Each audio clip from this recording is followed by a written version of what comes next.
Hello again. I'm bound to say that I sometimes feel as I live on another planet. For not a day passes lately when something which I have known about and taken for granted for decades is suddenly thrust into the news with claims that it is an alarming sign of the times in which we live and something completely new and unexpected.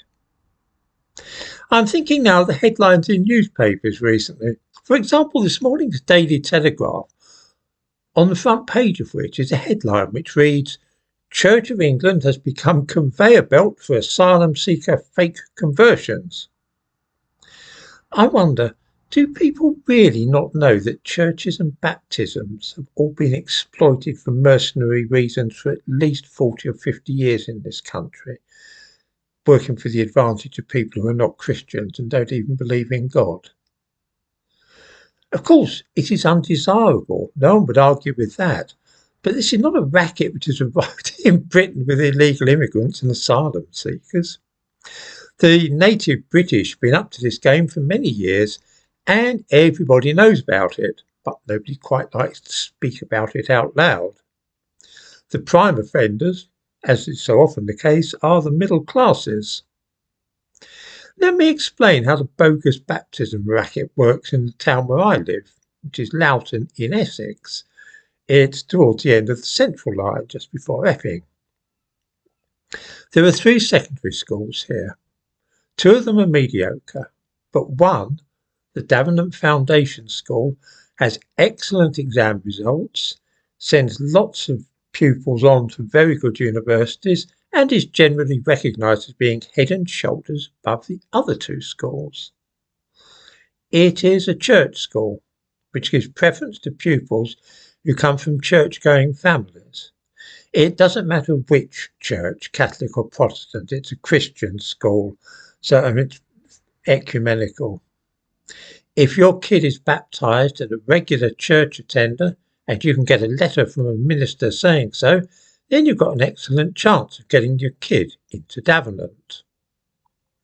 For this reason, there is a very high rate of infant baptism in Loughton and also thriving Sunday schools. The local Methodist church has a large group of young parents who volunteer to run activities for children, and so too does St Mary's in the High Road. The routine is that middle-class parents have their children baptised and then make themselves very noticeable to the minister for the next decade until they secure the place for the kid at Davenant. The churches all know about this and are well aware that this is why they have flourishing Sunday schools and plenty of volunteers to do the flowers and help out at jumble sales and so on. They refer to it privately as the Davenant factor. Of course, after the age of 11, all those kids stop going to church, and so too do their parents. I say this is a middle class racket because often working class families are too busy earning a living and just struggling to get by, and don't always have the time to spend to get up in the morning and go to church early on Sundays and to sacrifice their time to doing voluntary work for the church. It's a bit of a commitment. You really have to start this game when the kid's born and continue it for 10 years if you want to have a realistic chance of getting your kid into Davenant.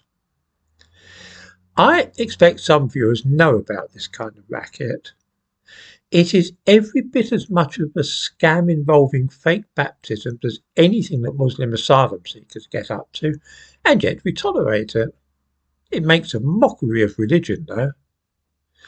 I was viewed with great suspicion at the local Anglican church here called St John's, because my daughter was very keen on the style of worship there, which is almost like a Catholic church. It's very high. There's incense and saying of Hail Marys and the rest of it.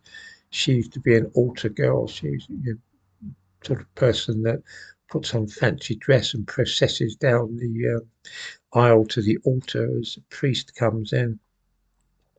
I helped out at, and then ended up running the youth club there for a few years. And when my daughter reached the age of 10, it was assumed by some that I would be applying for a place for her at Davenant. When it became obvious I had no intention of doing so, it was clear that nobody could work out what my game had been for those years. Man bringing his child to church every week and not because he's trying to get a place at a church school. There's got to be something weird going on there.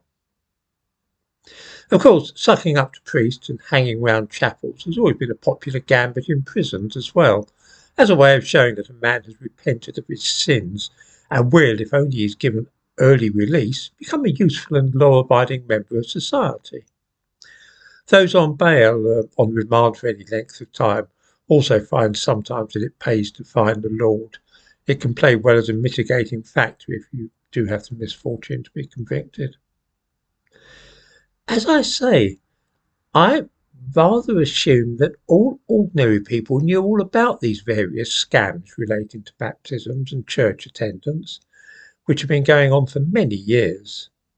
The way that people are talking now, though, you'd think that until these immigrants got in on the racket, everybody attending church in this country did so because they believed in God, which is a bit ridiculous when you think about it.